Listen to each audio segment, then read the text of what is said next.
Hello guys, नमस्कार, जय हिंद। स्वागत है आपका मेरे यूट्यूब चैनल सौरवी एजुकेशन हब में।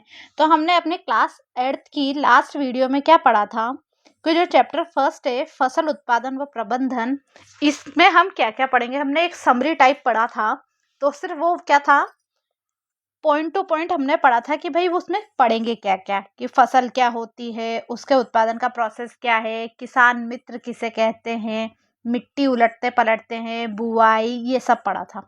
अब हम इसको कलरफुल फोटोज के माध्यम से और इसकी प्रेजेंटेशन बहुत अच्छी कलरफुल जो आप लोगों को याद रहे और एक एक डायग्राम के माध्यम से समझेंगे, क्योंकि जो डायग्राम होते हैं वो हमारे दिमाग में ज़्यादा फिक्स होते हैं, उनकी छवि हमारे दिमाग में बन जाती है। तो आते हैं हम अपने चैप्टर पे।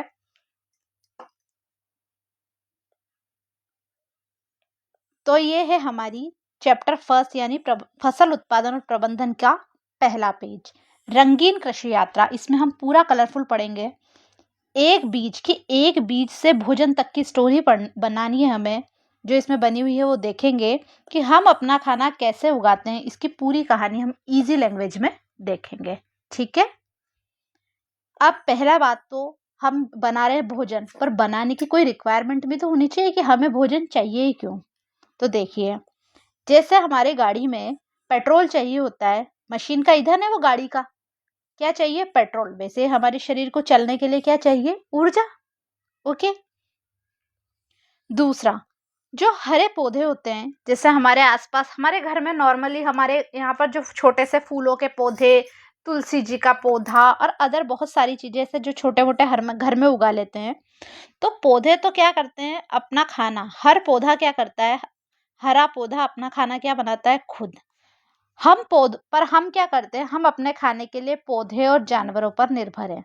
अच्छा, पौधों पर निर्भर है तो वो तो है शाकाहारी। जैसे जो सब्जियां आती है ना, हरी सब्जियां, जैसे पालक, मेथी, पत्ता गोभी, ये जितनी भी हरी सब्जियां हैं और अदर सब्जियां भी, हम सब काय पे निर्भर है खाने के लिए, पौधों पर और जानवरों पर निर्भर है। अब जो नॉन वेजिटेरियन होते हैं वो चिकन मटन ये सब खाते हैं, तो वो किस पर निर्भर है, जानवरों पर। मतलब हम अपना भोजन खुद नहीं बनाते हैं, हम किस पर डिपेंड है, पौधे और जानवरों पे। ओके। और हमें भोजन की रिक्वायरमेंट क्यों है, क्योंकि हमारे शरीर को क्या चाहिए, ऊर्जा। तो इस वजह से तो सबसे बड़ी चुनौती क्या है, करोड़ों लोगों तक खाना पहुंचाने के लिए सबसे ज्यादा जरूरी क्या है, कृषि। भाई अब पता चला ना हमें कृषि की जरूरत क्यों है, क्योंकि करोड़ों लोगों को खाना पहुंचाना यानी सभी के जीने के लिए खाना की जरूरत है। और करोड़ों लोगों तक खाना पहुंचाने के लिए काय की जरूरत है, कृषि की यानी फार्मिंग की। अब सबसे पहले फसल क्या है, भाई कृषि की जरूरत है पर ये फसल है क्या। फसल मतलब क्रॉप। जब एक ही तरह के बहुत सारे पौधे एक बड़े खेत में उगाए जाते हैं तो वो क्या कहलाती है, फसल। अच्छा, जो हम घर पे पौधे लगाते हैं वो फसल नहीं है, वो हम गार्डनिंग करते हैं। बट एक ही, जैसे गेहूं का खेत, एक बड़ा भारी बहुत सारी जमीन है, उस पे क्या उगाया जाए, एक ही तरह के पौधे, तो वो क्या कहलाती है, फसल। जैसे गेहूं का खेत, मक्का का खेत, ये सारे एग्जाम्पल लिखा हुआ है इसमें। अब आते हैं, जनरली जो फसल है वो दो प्रकार की होती है। कितनी प्रकार की, दो प्रकार की। पहली है खरीफ की फसल और दूसरी रबी की फसल। ये मस्ट इंपॉर्टेंट है, इससे क्वेश्चन अधिकतर पूछे जाते हैं। तो ये क्या है, स्टार इंपॉर्टेंट, इसको बहुत ध्यान से देखिएगा। तो जो हमारी खरीफ की फसल होती है, तो जो खरीफ की फसल होती है वो क्या होती है, कब होती है, जून से सितंबर के बीच। कब होती है, जून से सितंबर के बीच। जैसे उदाहरण देखेंगे तो धान, मक्का और कपास। ठीक है, खरीफ की फसल कब होती है, जून से सितंबर के बीच यानी बरसात में। और जो रबी की फसल होती है वो कब होती है, अक्टूबर से मार्च के बीच। कब होती है, अक्टूबर से मार्च के बीच, यानी ये सर्दी में होती है। ठीक है। अब ये सर्दी में उगाते हैं और ये बरसात में उगाते हैं। अब रबी के फसल के उदाहरण पूछेंगे तो जैसे गेहूं, चना और मटर। ठीक है। और खरीफ की फसल के धान, मक्का और कपास, इनके उदाहरण भी बहुत इंपॉर्टेंट है। ठीक है।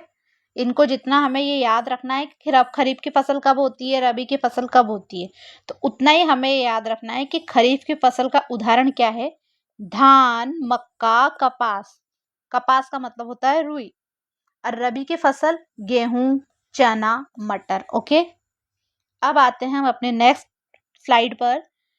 किसान जो होता है वो किस टाइप से खेती की स्टेप होती है, फसल की स्टेप 7 होती है। पहला क्या करेगा, वो मिट्टी रेडी करता है। क्या करता है, मिट्टी तैयार। दूसरा क्या करता है, बीज बोता है। तीसरा उसमें खाद डालता है। खाद डालता है ना, खाद और उर्वरक। अब खाद और उर्वरक में अंतर भी मैं अभी आपको बताऊंगी। उसके बाद क्या करता है, सिंचाई करता है। सिंचाई यानी पानी।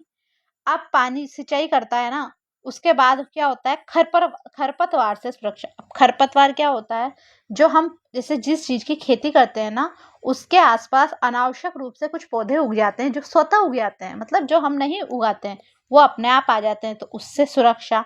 उसके बाद क्या करते हैं, हम अपनी खेती की कटाई। और उसके बाद किसान क्या करता है, खेती उस कटी हुई फसल का भंडारण, यानी किस चीज को कैसे सुरक्षित रखता है जब तक वो कहाँ नहीं पहुंच जाए, मंडी में। ओके, अब देख रहे हैं पहला, मिट्टी की को रेडी करना। जैसे अभी ये तो मैंने एक ही पेज में समझाया आपको कि भाई ये किसान की 7 कदम यात्रा थी। कितने कदम, 7 कदम। पहला है मिट्टी तैयार करना, जड़ों को सांस लेने देना। अब इसमें क्या होता है, भुरभुरी। सबसे पहले मिट्टी को क्या करते हैं, ऐसे खोदा जाता है। क्या करता है, खोदा जाता है। इससे क्या होता है, ये सांस लेती है मिट्टी। मिट्टी ढीली होने से क्या होती है, जड़ों को सांस मिलती है।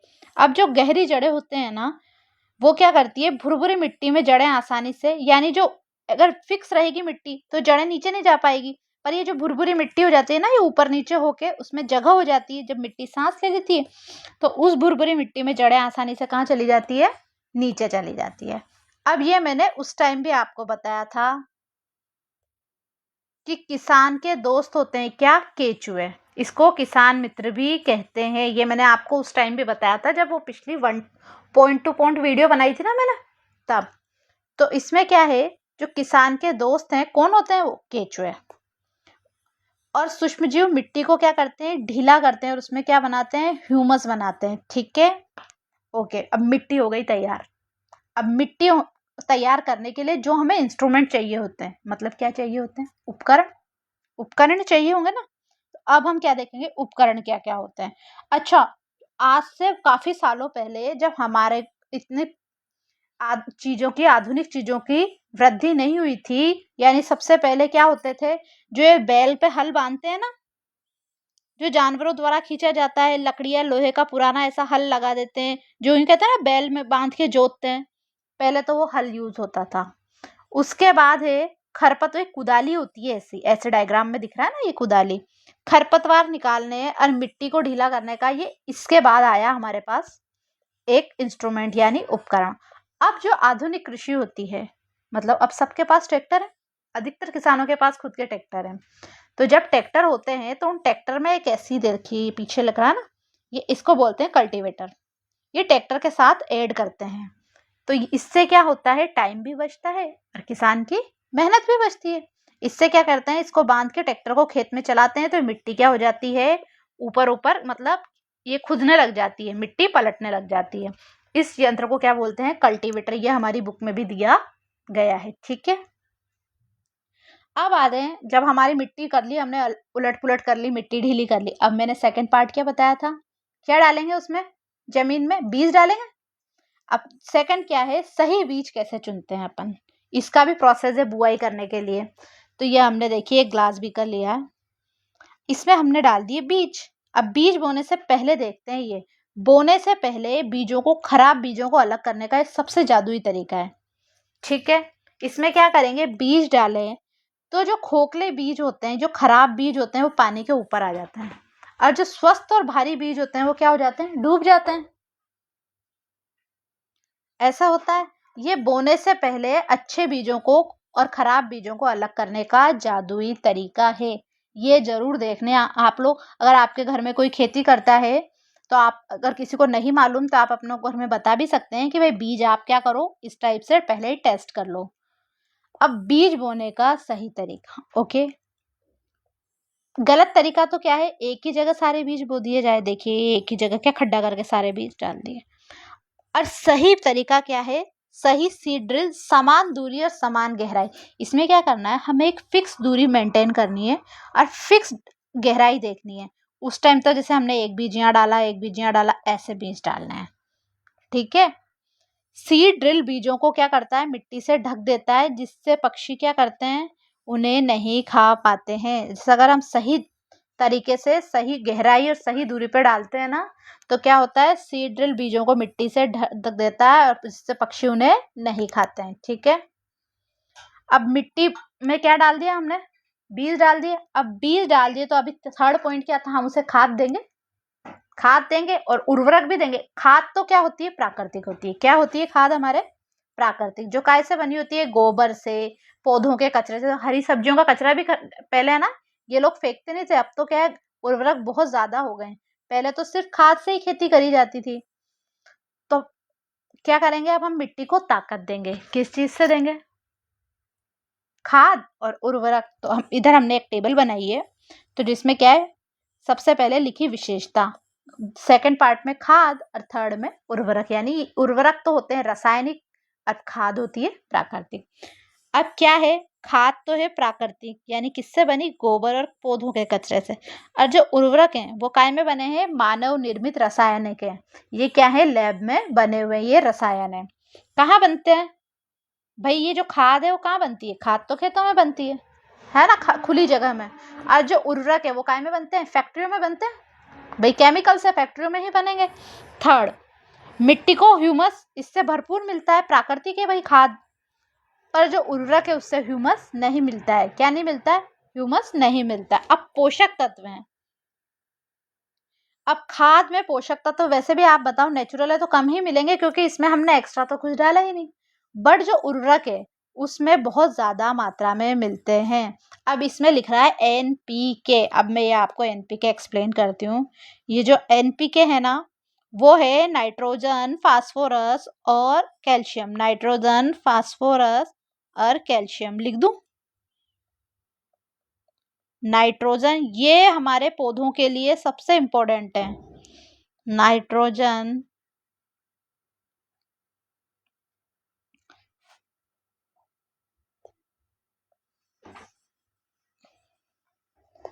इधर लिखना है नाइट्रोजन, नाइट्रोजन,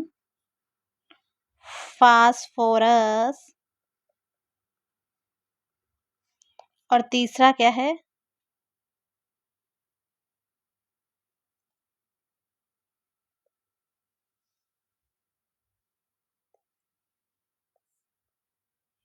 कैल्शियम।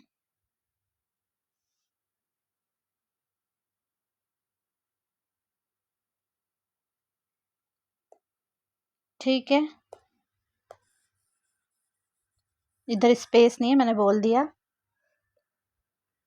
एनपीके। ठीक है, अब आते हैं हम फोर्थ, क्या करेंगे, जब इसमें पौधे में हमने क्या डाल दिया, पोषक तत्व सारे डाल दिए, पोषक तत्व यानी खाद डाल दिए, पानी डालेंगे, पानी डालेंगे यानी क्या बोलते हैं उसको, सिंचाई करना। क्या करेंगे, सिंचाई।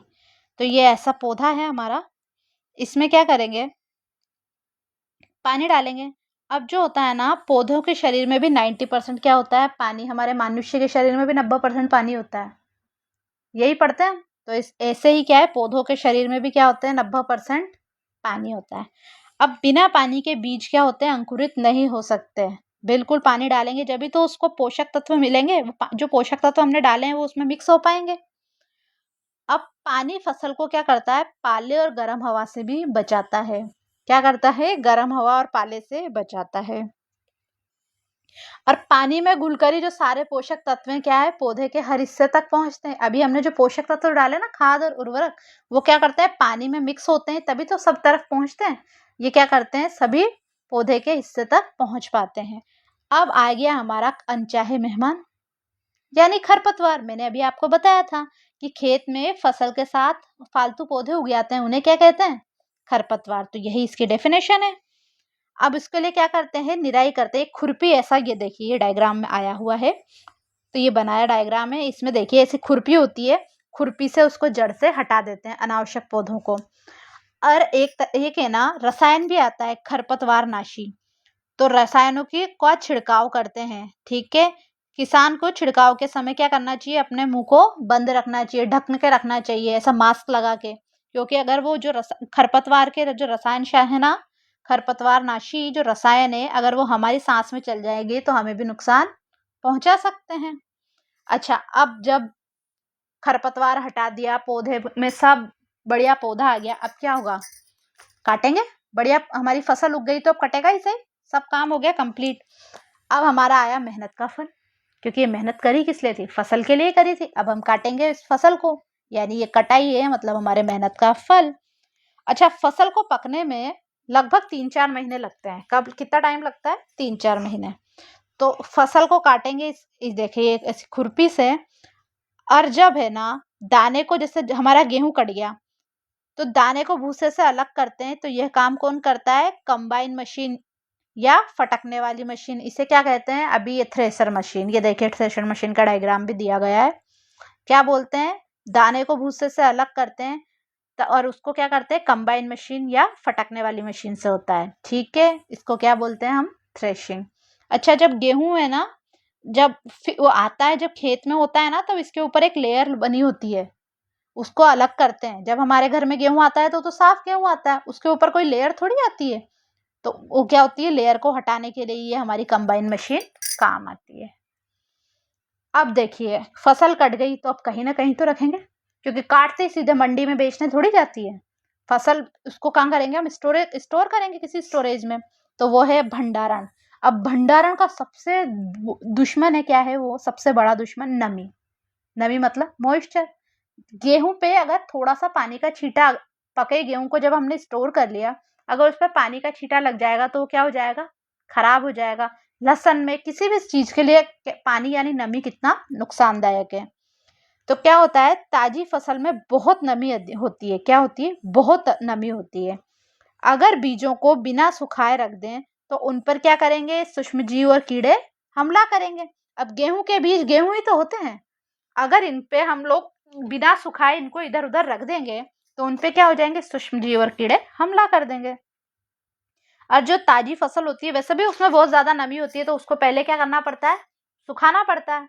इसलिए आपने देखा होगा कि कई बार जब गेहूं वगैरह कटे रहते हैं तो फसल है ना काट के वहां खेत में रखे रखते हैं, ताकि होता है ना इकट्ठा कर देते हैं। हम लोग जाते हैं कभी बस से, आप ट्रेवल करते होंगे तो देखते होंगे आसपास खेत दिखते हैं, क्योंकि अब शहरों में तो कहाँ खेत दिखने में आते हैं। अब भंडारण से पहले क्या करना है, इन दानों को हमें धूप में सुखाना बहुत ज्यादा जरूरी होता है। अच्छा, अब सुखाने का लिए सुरक्षित घर तो ढूंढेंगे, ऐसी जगह जहां अनाज का क्या हो, भंडारण हो। तो सुरक्षित घर यानी अनाज का भंडारण। अब स्थानीय भंडारण यानी जो नॉर्मली हम आम जनजीवन में उसको रख सकते हैं, घर में उसको रख सकते हैं। जूट के बोरे या धातु के बड़े बर्तनों में क्या होता है, इनको स्टोर किया जाता है। अच्छा, पहले जब गेहूं की बोरी आती थी ना, तो वो जो बोरी होती थी वो किसकी होती थी, जूट की होती थी। अब उसमें हमारे घर में गेहूं आते थे, तो वैसे ही काय में स्टोर करते हैं फसल को, अनाज को, जूट के बोरों में। अच्छा, ये सिर्फ अनाज का भंडारण है, ऐसा नहीं है कि आप पालक मेथी को जूट के बोरे में रखेंगे, ये भंडारण होती ही नहीं है। पालक मेथी कटी, फसल कटी और दूसरे दिन, या अधिकतर तो फ्रेश नॉर्मली आज कटी और कल तो कहाँ पहुंच जाएगी, सब्जी मंडी में, क्योंकि वो तो खराब हो जाएगी। ये सिर्फ काय का है, अनाज का भंडारण। क्या पढ़ रहे हैं हम, अनाज अभी। तो अनाज के लिए क्या होगा, जूट के बोरे या धातु के बड़े बर्तनों, जैसे वो नहीं होता पहले ड्रम होते थे, उनमें रखते हैं। और घरों में क्या होता है, इनमें सूखी नीम की पत्तियां भी डाल देते हैं। अब जो नीम की पत्तियां होती है उसको क्या करती है, फसल को कीड़ा लगने से बचाती है अनाज को। पर अगर यही बड़े पैमाने पर स्टोर करें तो अनाज सुरक्षित करने के लिए भंडार गृह होते हैं। क्या होते हैं, साइलो या भंडार गृह। क्या क्या होते हैं, साइलो और भंडार गृह। देखिए डायग्राम है, इसमें बोरी पे बोरी काफी बड़ा स्टोरेज बन रहा है, तो ये क्या है, साइलो या भंडार गृह, इनमें स्टोर करते हैं। अच्छा, सिर्फ पौधे नहीं, जानवर भी क्या होते हैं, पशुपालन। देखिए मैं बताती हूँ इसका मतलब क्या है।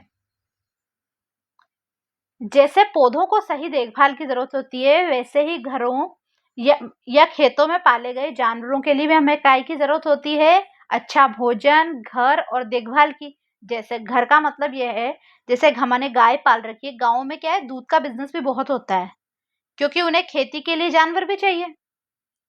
क्योंकि जैसे गाय के गोबर इन सब से क्या बनेगी, प्राकृतिक खाद। अब खाद के लिए हमें गाय तो चाहिए, तो गाय से दूध भी हो जाता है। तो क्या होता है, उनको जैसे सर्दी है तो उनको रखने के लिए एक अच्छा टीन शेड या एक ऐसी जगह जहाँ पर गाय बंध पाए, तो उसे उनको क्या चाहिए, अच्छा भोजन, घर और केयर की भी जरूरत होती है। कई बार जानवर भी बीमार होते हैं। बड़े पैमाने पर इसे ही क्या कहते हैं, पशुपालन। क्या बोलते हैं इसे, पशुपालन। तो ये डेफिनेशन हमें बुक में दे रखी थी। तो मछली से हमें कॉड लिवर मिलता है। क्या मिलता है, कॉड लिवर तेल, जिसमें क्या होता है, विटामिन डी भरपूर मात्रा में होता है।